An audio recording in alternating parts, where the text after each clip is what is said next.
ගෝඨාභය රාජපක්ෂ කියන ඒගොල්ලෝ කියන විදිහට උග්‍ර සිංහල බෞද්ධයනේ. උග්‍ර සිංහල බෞද්ධයෙක්ව ජනාධිපති කරන්න සහරන්න ජීවිත පරිත්‍යාග කරයිද? මොනවද මේ වඳුරු කුණුහරුප? ශානි අබේසේකර මහත්තයෝ ඔය මේ කරන අපරාධයට වැහි නැති වෙන ගහන්නේ. කුටිය ළඟ වැසිකිළියක් නොතිබ්බනම් කියනවා අහල පහල වැසිකිළියක්වත් නැති දුරෝ එකක තියලා තියෙන්නේ දවස් දෙකක් එයාට රඳවලා ඉන්න තැන ඉඳලා වැසිකිළියට එනකොට මගදී චූගියා වගේ එකක් හදලා කියනවා. සුරේෂ් අද පිල්ලයන්නම් හෙට ඔයා අනිද්දා ගෝඨාභය ජනාධිපතිතුමා කියලා. මේ විශ්‍රාමික CID ලොක්කා ශානි අබේසේකර කියන පෙන්ෂන් කිය පොලිස් කාර්යය ඒ අලුගොස්වට ඉඩ දෙනවද? මේ විදියට අපේ බුද්ධි අංශ ප්‍රධානීන් එක ජීවිතත් එක්ක සෙල්ලම් කරන්නේ. පාස්කු ඉරිදා ප්‍රහාරයට වගකිය යුතු දේශපාලඥයන් වෙන්න පුළුවන්, නිලධාරීන් වෙන්න පුළුවන්, ආරක්ෂක අංශ වෙන්න පුළුවන්. එයා කුමන තරාතිරමේ වුණත්. එයා හිටපු ජනාධිපතිවරු වෙන්න පුළුවන්. හිටපු අගමැතිවරු වෙන්න පුළුවන්. ඒ ඕනම කෙනෙක් සම්බන්ධයෙන් නීතිය බරපතල ලෙස ක්‍රියාත්මක වෙන්න ඕනේ. සාමූහික මිනිස් ඝාතනයක් සිදු වෙන්න ඉඩ හැර නිකම් බලා සිටීමේ චෝදනාවෙන් ඔවුන්ට ගැලවෙන්න බෑ. ඒ නිසා සියලුම දෙනා සම්බන්ධයෙන් ඔවුන් අද කොයි පැත්තේ හිටියත් ඒ සියලුම දෙනා සම්බන්ධයෙන් නීතිය එක හා සමානව ක්‍රියාත්මක වෙන්න ඕනේ. A few moments later. මේ මේජර් ජෙනරල් වරයා හිටපු විශ්‍රාමික මේජර් ජෙනරල් සුරේෂ් සලේ මහත්මයාව සම්පූර්ණයෙන් දාලා තියෙන ඉතා අපිරිසිදු කුටියකට. හිර කුටියකට. ඒ හිර කුටිය තුල මීයෝ ඇඟ උඩින් දුවනවා. ඵලයන් යන්න රිලාක් එකක් පකලින් නැතුව. ඒ අපිරිසිදු බව කොච්චරද කියනවනම් දූවිලි පිරිච්ච පොළවේ තමයි පත්තර කෑල්ලක් දාගෙන රැට නිදා ගන්න සිද්ධ වෙලා තියෙන්නේ. අඩු ගානේ නිදා ගන්න පැදුරක්වත් දෙන්නේ නැති තරමට රාස් පොලිසියේ අලුගෝසු ටික තුච්ච වෙලා තියෙනවා, අමානුෂික වෙලා තියෙනවා. පයින් කෙල්ලන හිතන බම්මූට. ඒ විතරක් නෙවෙයි. නිදා ගන්න පැදුරක් නැති එක විතරක් නෙවෙයි. අන්තිම ගඳ ගහන අපිරිසුදු වැසිකිළියක් තියෙනවා ඊට යාබදව. ඒ ගඳ නිසා කන්න කටට ගන්න කැම වේල කන්න බැරුව ඉන්නවා. ඇයියෝ එහෙම? මයි සුරේෂ් සලේ ඉන්න කුටියේ මීයෝ පයින්නවා. හරි කඩදාසියක් දාගෙන තමයි නිදියන්නේ.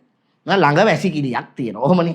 හරි යම් හේකින් කුටිය ළඟ වැසිකිළියක් නොතිබ්බනම් කියනවා අහල පහල වැසිකිළියක්වත් නැති දුරෝ එකක තියලා තියෙන්නේ දවස් දෙකක් එයාට රඳවලා ඉන්න තැන ඉඳලා වැසිකිළියට එනකොට මගදී චූගියා වගේ එකක් හදලා කියනවා.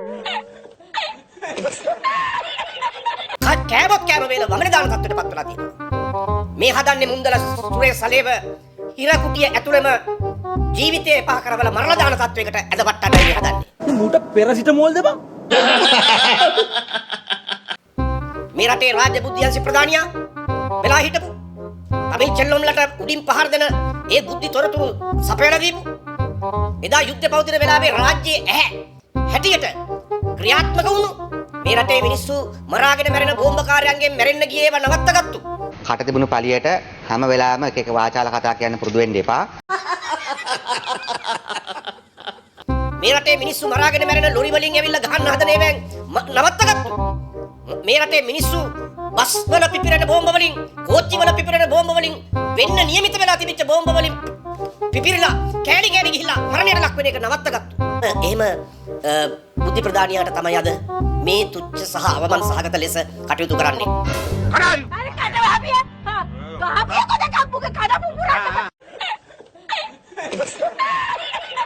යාලේ රණිරු ගාය හැදිලා තියෙන්නේ සලේ හන්දා. ඔය හැරි ගවන්නේ. සලේ ගැන තමුන්නාසලා මීට කලින් දනන් හිටියද නෑනේ. දැන් සලේ තමයි තැමිල් චෙල්ල මල්ලලා තියෙන්නේ සලේ. බුද්ධි මෙහෙයුම් ඔක්කොම කරලා තියෙන්නේ සලේ. යුදා මුදාපතියක් දන්නේ නැහැ සලේ තමයි වැඩ දීලා තියෙන්නේ. මම දන්නේ නැහැ සලේ ඔච්චර වැඩකාරයෙක් කියලා මම මුදාපති කාලේ. ශානි අබේසේකර මහත්තයෝ ඔය මේ කරන අපරාධයට වැහි නැති වෙන ගහන්නේ. ඔයටයි ඔයගේ ලොක්කටයි මේ රටේ රාජ්‍ය බුද්ධි අංශ ප්‍රධානියා හිටපු ප්‍රධානියාව අරගෙන අපිරිසුදු මීයෝ පිරිච්ච කාමර හිර කුටියකට දාලා අල්ලපු වැසිකිළිය තුච්ච ගදින්ද කටට ගත්තු කැම ටික බඩට යන්නේ නැති තත්වයකට පත් කරලා නිරාහාරව තියලා රෝගියෙක් කරලා මරා දාන්නයි මේ හදන්නේ. මේ තුච්ච අපරාධයට ඉඩ දීලා බලන් ඉන්නවද මේ රටේ මිනිස්සු? මං කිව්වේ මූට තාම පිස්සු කියලා. මේ විශ්‍රාමික CID ලොක්කා ශානි අබේසේකර කියන පෙන්ෂන් කිය පොලිස් කාර්යය ඒ අලුගොස්වට ඉඩ දෙනවද? මේ විදියට අපේ බුද්ධි අංශ ප්‍රධානීන් එක ජීවිතත් එක්ක සෙල්ලම් කරනවා. බලේ ඉඳලා ඇඟට හුරු වෙච්ච කාට බලේ නැතුව දොට්ට පිටටවත් යන්න බැරි ප්‍රශ්නේ නෙවෙයි තියෙන්නේ. දැන් සුරේෂ් සලේව සිරගත මේ අත්අඩංගුවට ගත්ත දවසේ ඉඳලා ඒ වෙනුවෙන් පෙනී හිටින්නේ ඓතිහාසිකව ලංකාවේ දේශපාලනය ඇතුලේ කුල්ල කුජීතම වැඩ කරපු, තක්කඩිම වැඩ කරපු, පාවාදීම් ඉහළින්ම කරපු, ජාතිවාදයේ පැපිරීමට තමන්ගේ මුළු ජීවිත කාලයම ජාතිවාදයේ වැපිරීම වෙනුවෙන් උඩගෙඩි දුන්න. කොහේ හරි කාට හරි ගොට්ටල්ලලා මොනවා හරි ත්‍රාඩ වැඩක් මරසි වැඩක් කරලා ඇමති පට්ටමක් ගන්න පාවාදීම් කරපු තක්කඩි රැලක්.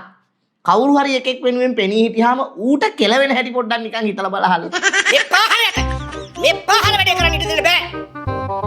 හිර කුටියක් ඇතුලේ දාලා හිඟන්නෙක් වගේ දාලා කන්න ටික නැති කරලා ලෙඩක් කරලා මරා දාන්න හදන මේ මිනිමරු උත්සාහයට ඉඩ තියන්න බෑ.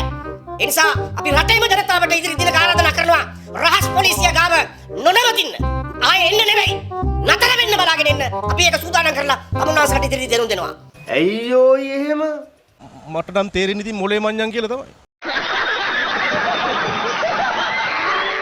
සලේ අත්අඩංගුවට ගැනීම සම්බන්ධයෙන් කතා බහක් ඇති වෙලා තියෙනවා. මේ සම්බන්ධයෙන් මොකක්ද මේ මගේ පෞද්ගලික මතය සලේ නෙමෙයි මොන යකා වුණත් හරිද පාස්කු ප්‍රහාරයට සම්බන්ධ නම් අත්අඩංගුවට ගන්න ඕන කියලා ඉවරලා. හරිද?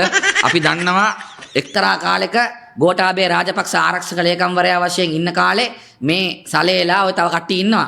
හරිද? ඔක්කොම රඟපාගෙන හිටපු කට්ටිය. හරිද? ඒ නිසා මේ සලේ අත්අඩංගුවට ගැනීම ජාතික ආරක්ෂාවට බලපානවා කියලා මම නම් පිළිගන්නේ නැහැ. සලේ නෙමෙයි කවුරු වුණත් ගෝඨාභය වුණත් හරිද?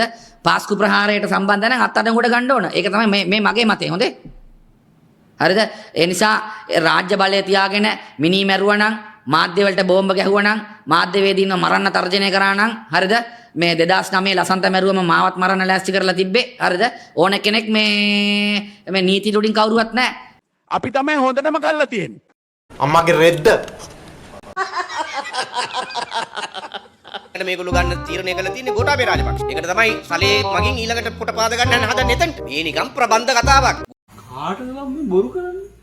ගෝඨාභය රාජපක්ෂ කියන ඒගොල්ලෝ කියන විදිහට උග්‍ර සිංහල බෞද්ධයනේ. උග්‍ර සිංහල බෞද්ධයෙක්ව ජනාධිපති කරන්න සහරාන්ලා ජීවිත පරිත්‍යාග කරයිද? මොනවද මේ වඳුරු කුණුහරුප? සහරාන්ට එනම් පිස්සු වෙන්න ඕන. ISIS එකට අමතරව තව පිස්සුකුත් තියෙන්න ඕන. ගෝඨාභයව දිනවන්න මේ මරාගෙන මරනවා. ඉතින් මේ වඳුරු කුණුහරුප වෙයි මේක සත්‍යයක් කියලා පෙන්වන්න හදන්නේ. අම්මෝ උඹ නම් බොරු කියන්නේ නැහැ. උඹ කියන්නේ තනිකරම ඇත්තනේ.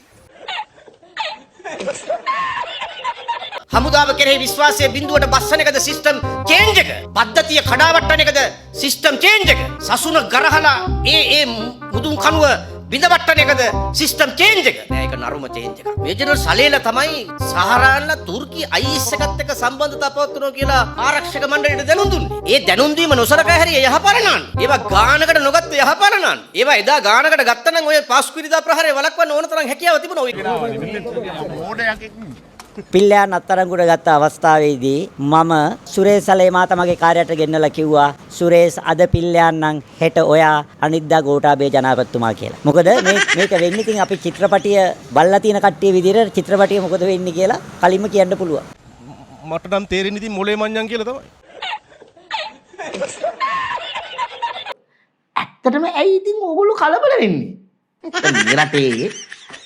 මේ රටේ මේ වගේ සිද්ධියක් බුද්ධ්‍යංශයට සම්බන්ධ කෙනෙක් හරි ආරක්ෂක අංශවලට සම්බන්ධ කෙනෙක් හරි අත්අඩංගුවට ගත්ත පළවෙනි හෝ අවසාන අවස්ථාව මේක නෙමෙයිනේ. නිකන් කියන්නේ පළවෙනි අවස්ථාව මේක නෙමෙයිනේ. ඇයි මේ සුරේෂ් සලේ සම්බන්ධයෙන් ඕගොල්ලෝ උත්තර කලබල වෙලා තියෙන්නේ කියන එක දැක්කමත් අපිට නිකන් අනේ මන්ද මොකද්ද එකක් හිතලා. ඇත්තටම සමහරට මේ මිනිස්සයා අහිංසකත් ඇති. උඹලා මේ වැඩේ හානවා බම් මැද්දට පැනලා. ඇටෙත් එක්කම පලා ගත්තා නම් තමයි හොඳ. අපරාධ පක්ෂ දෙපාර්තමේන්තුවේ ඔය හතරවෙනි තට්ටුව කියන ස්ථානයට අරගෙන ගිය පළවෙනි කෙනා සුරේෂ් සලේ වෙන්න බෑනේ. ඔහු එතන නම් ඉන්නේ. මම දන්නවා ඔහු එතනද ඉන්නේ කියලා. ඔහු එතන නම් ඉන්නේ. මීට කලිනුත් විවිධාකාරයේ සැකකරුවන් අපරාධ පක්ෂ දෙපාර්තමේන්තුවේ ගෙනිහිල්ලා ප්‍රශ්න කරලා තිබෙනවා. නිසා ඒ කාගෙන්වත් එහෙම කම්ප්ලේන්ට් එකක් ඇවිල්ලා නැහැ මම දන්න හැටියට එහෙම මීයෝ ඉන්නවයි කියලා. නමුත් වෙනම මම හිතනවා අපරාධ පක්ෂ දෙපාර්තමේන්තුව ඒ ගැන විමර්ශනයක් කරાવી. අපි අස්සන් ලක්ෂයේ ලේඛනය අරගෙන අපි ජනාධිපතිතුමා හම්බෙන්න ගිහිල්ලා මේ කරන දේශපාලන දඩේම නවත්තන්න කියලා පණිවිඩය ජනාධිපතිතුමාට ලබා දෙන්න සූදානමින් ඉන්නවා. පිස්සෙක්නේ. සරත් ෆොන්සේකා සිරගත කරලා ඉන්න කාලේ අපිට මතකයි ඔහුට තිබිච්ච යම් යම් අර බෝම්බේට අහු වුණාට පස්සේ ඔහුට තිබිච්ච යම් යම් රෝගාබාධ සහ ඔහුගේ සෞඛ්‍ය තත්ත්වය මත සලකලා මං හිතන්නේ ඔහුට මෙට්ටයක් දෙන්න කියලා යෝජනා කරලා තිබ්බොයි මානව හිමිකම් අංශ වගේව මැදිහත්ලා ඔන්න ඔහම සාකච්ඡාවක් ගියා. ඔහුට ඊටාම නරක විදිහට හිරගෙවල් ඇතුලේ සැලකුවා කියලා අපි අහලා තියෙනවා. එතකොට ඕගොල්ලෝ මේ දේශමාමක පුත්තුන්ගේ කොයි හරියද උණු? ඇත්ත සම්පූර්ණ ඇත්ත. මේ කට්ටිය කියනවා සලේ මේ එන රණවිරුවෙක් කියලා බලයි යනකොට යකෝ මූ මීයන්ටත් බය එකෙක් නේ. දෙන පැදුරු දෙක අරගෙන එකක් කොට්ටකට තියාගෙන නිදිය ගන්න ඉබ්බා ඕවයි සපතරි හොයන්න යන්න එපා. අනිත් එක මේ අර විපක්ෂයේ උන් කියන උඹ එන මේ රණවිරුවෙක් කියලා හැබැයි උඹ පට්ට බයයි මීයන්ට නේද වා.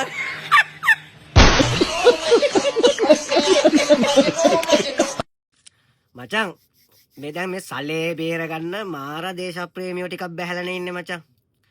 ගම්මම් පිට. හරිද? විමල් වීරවංශ. පුවක් බඩ කවුනේ චාමර සම්පත්. අවුද ටිලා අරු ගායකයා. අවුදු කියලාම දයාසිරියා. හරිද? ඊට පස්සේ අර YouTube කරන අභීතය කියන එක. හරිද? තව අරු උන්ගේ පක්ෂින්න තව එකෙක් අර මට උගේ නම මතක නැහැ. ඌ තමයි අන්දගුරු පාසලක ඉගෙන ගත්තකෝ ඌ හරිද? තව ඉන්නවා කට්ටිය. තව ඉන්න ඉස්සරහට. හරිද? චරිත බේසිංග ඉන්නවා. තව කෙන ගොඩක් එන්න ඉන්නවා. හරිද? මුජිබිගරාව මාල්ලා දැන් ඌ මීටියන ඉස්සරහට දැන් කට්ටිය ඉන්නවා. මචං මෙන්න පාස්තුක පහරේ ගැන ඇයි සලේ අත්තරංග කොට ගත්ත ගැන පැහැදිලි කිරීම තියෙනවා. හරිද? පැහැදිලි කිරීම කරන්නේ ජනාධිපති අනුර කුමාර සහෝදරයා තමයි ඒක පැහැදිලි කිරීමක් කරන්නේ. දැන් මේ බයියොන්ට තමයි රිදෙන්නේ මේවා හොඳේ. ඒක නිසා බයියෝ බලනවා ඵලයන් ගෙදර. අයින් වෙලා ඵලයන් ගෙදර. මේක බලන්න අමාරු වෙන කේස් එකක් තියෙන එකයි.